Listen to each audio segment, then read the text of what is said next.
Dear Treasure Island Authority Board, no thanks for the toxic parks. We're driving down Van Ness Street in downtown San Francisco on Wednesday, December 13th, 2023. This place is lit up like Christmas. So we're going to go to the SIDA board meeting. It is 5:55. Are we going to get there by 6:30? My friend's skillful driving got us there in plenty of time.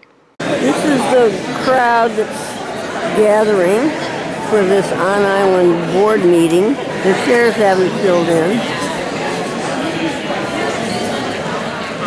People are lining up getting food.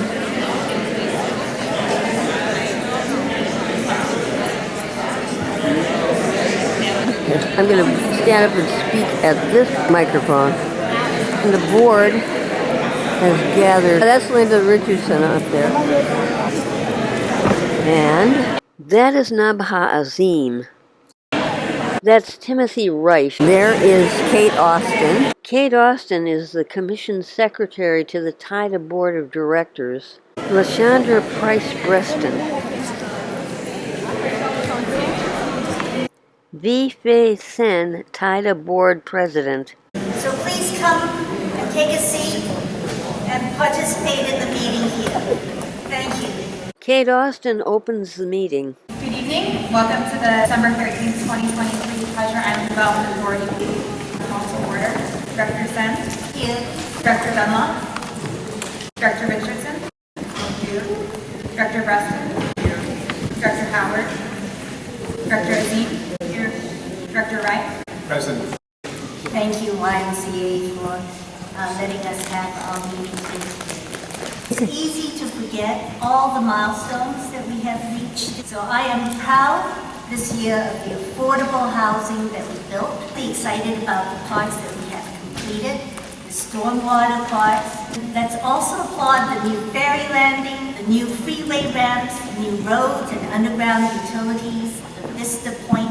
We look forward to the completion of the Cityside Park, more bike and pedestrian pathways. V. Fei Sen was responding to a CMG landscape architect who addressed the Treasure Island Authority Board.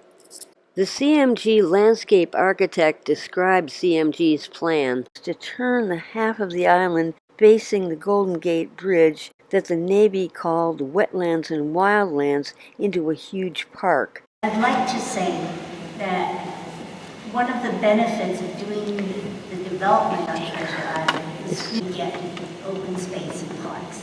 500 acres that is Treasure Island and River Buena Island is going to be preserved as parks and open space. After he spoke, Sen said with pride, "We've got an incredible landscape architecture team." And several landscape architects. In fact, one of the gardens that was shown, the Hilltop Park, which is, as you said, the crown jewel on River Buena Island, is being designed by Walter Hood, who is an African-American landscape architect. Well known, he's on like a rock star in the landscape architecture field. We have a diversity of designers who are working on the island, creating these world-class parks for us. For us on the island, as well as for the city, as well as for the region, and we hope also that some of the artwork that will come here will also be internationally known as well.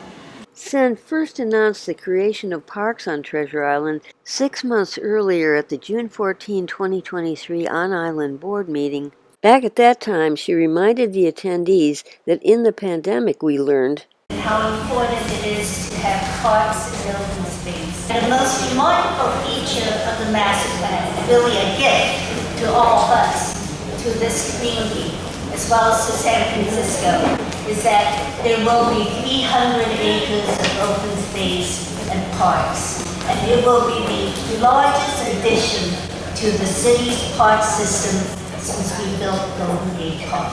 We're going to have wetlands and wild natural areas at the northern edge of the island. This is CMG's illustration of how these wetlands and wildlands will look.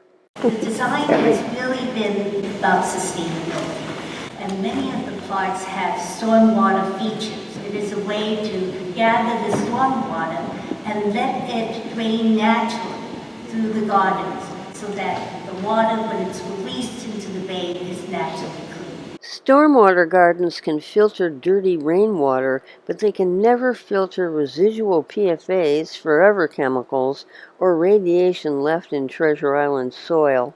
We're at the cutting edge of doing this type of work in the country with stormwater drainage. Former TIDA board director Linda Richardson agreed with V. Sen. I just wanted to echo what you just heard from the president of the commission. There is no other project of this kind in North America, in fact, in the world. At this point, I spoke to the TIDA board.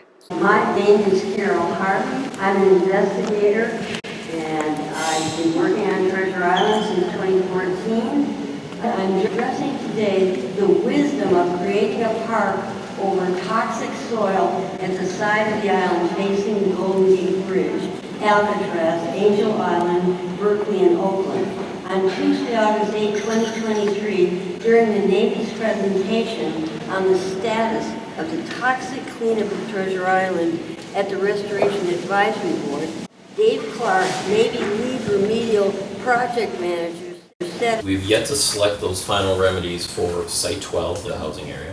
This means the Navy must still do a lot of work to ensure that when the now occupied townhouses are demolished, the exposed ground beneath them isn't contaminated with radiation and chemicals.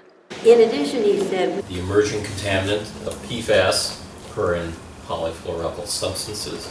We have not selected a remedy for that yet. PFAS were found at Site 6, the area close to the wastewater treatment plant. PFAS are an ingredient in Teflon in non-stick pans. PFAS ended up near the wastewater treatment plant in the 1950s when sailors set and put out fires with firefighting foam at the Navy's firefighting school.